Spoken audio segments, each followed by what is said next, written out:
از طرف جنبش استقلال طلبان کردستان تشریف داره که مانند یک مسئله دموکراتیک از طرف پلتفرم برای تمام احزاب برای حضور در کنفرانس دعوتنامه رسمی فرستاده شده و برای تمام احزاب هم فرستادیم و اونایی که دعوت رو قبول کردن حضورشون رو به دیده منت میگذاریم، هرچند اگر از نظر نوع تفکر و اندیشه تفاوت داشته باشیم، ولی ما این تفاوت‌ها رو به رسمیت میشناسیم، قبول داریم. پس زنده باد تنوع، زنده باد تفاوت‌ها. بله، مرسی، ممنون.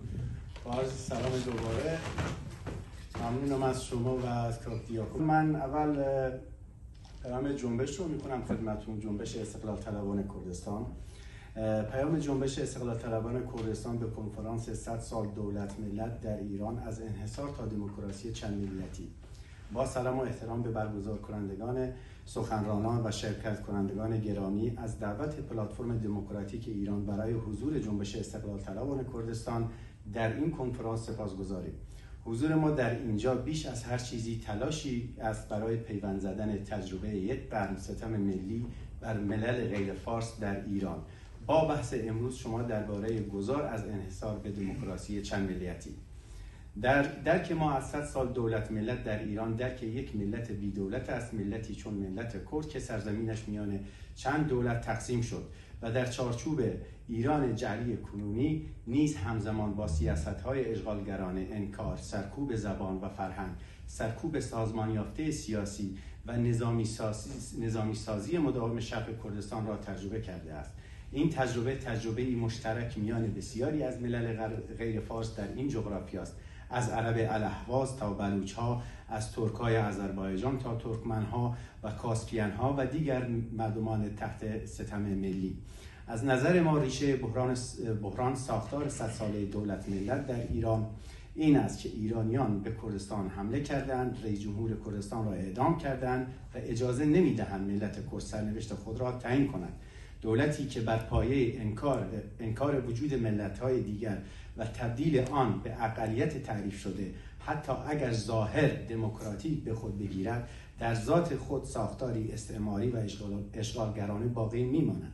در چنین چارچوبی دموکراسی واقعی برای همه مردمان بدون به رسمیت شناختن حق جدایی و استقلال برای ملت‌های غیر فارس ناممکن است. جنبش استقلال طلبان کردستان بر این باور است که یک، اصل بنیادین هر تحول دموکراتیک حق تعیین سرنوشت است.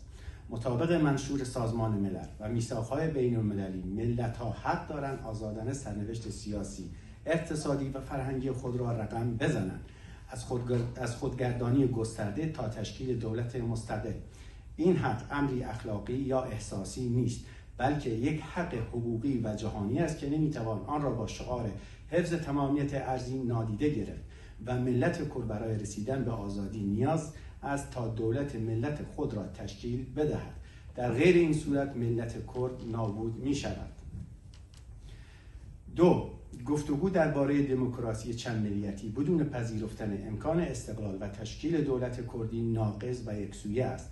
هر طرحی برای آینده سیاسی این جغرافیا از فدرالیسم تا کنفدرالیسم زمانی میتواند دموکراتیک نامیده شود که بر مبنای اراده آزاد ملت‌ها و امکان انتخاب واقعی میان ماندن در یک ساختار مشترک یا تشکیل دولت مستقل بنا شده باشد، نه بر پایه ترس و سرکوب و تهدید.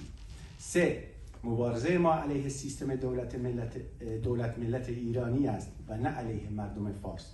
ما دشمنی با هیچ ملت یا زبان و فرهنگی نداریم.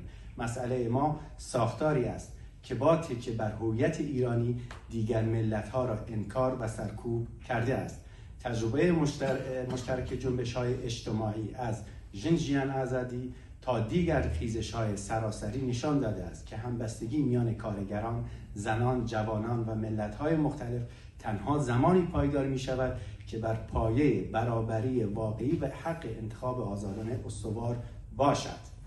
4.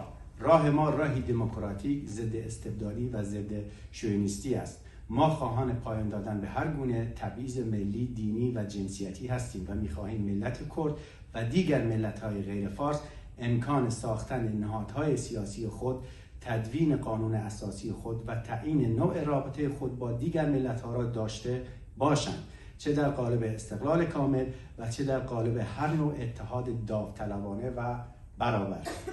ما از همه نیروها و جریان‌های دموکرات مترقی و آزادیخواه شرکت کننده در این کنفرانس می‌خواهیم که 1. در بازتعریف سیستم سیاسی آینده چند ملیتی بودن این جغرافیا را نه فقط به عنوان یک ویژگی فرهنگی بلکه به عنوان یک حقیقت سیاسی به رسمی بشناسند. همچنین جغرافیای ملی این ملت‌ها باید مشخص باشد.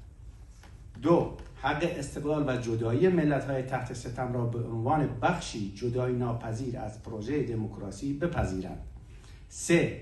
و برای ایجاد سازوکارهایی همچون رفراندوم‌های استقلال، نظارت بین‌المللی و گفتگویی برای برابر میان نمایندگان ملت‌ها تلاش کنند. در نگاه ما پایان یک قرن انحصار و استعمار ملی در ایران ساختگی و جعلی تنها با شعار و تغییر نام نهادها ممکن نمی باشد. این پایان زمانی آغاز خواهد شد که ملت‌های غیر فارس بتوانند آزادانه بگویند می‌خواهیم مستقل باشیم و دولت خود را تشکیل بدهیم. جنبش استقلال طلبان کردستان دست خود را برای همکاری و گفتگوی صریح و محترمانه با تمام نیروهایی که به حق تعیین سرنوشت ملت‌ها و برابری واقعی میان آنان باور دارند دراز می‌کند.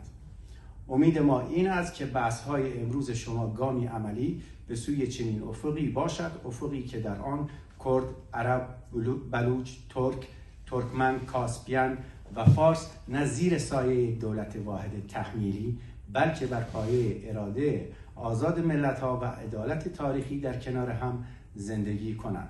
با سپاس فراوان از این فرصت. ممنونم.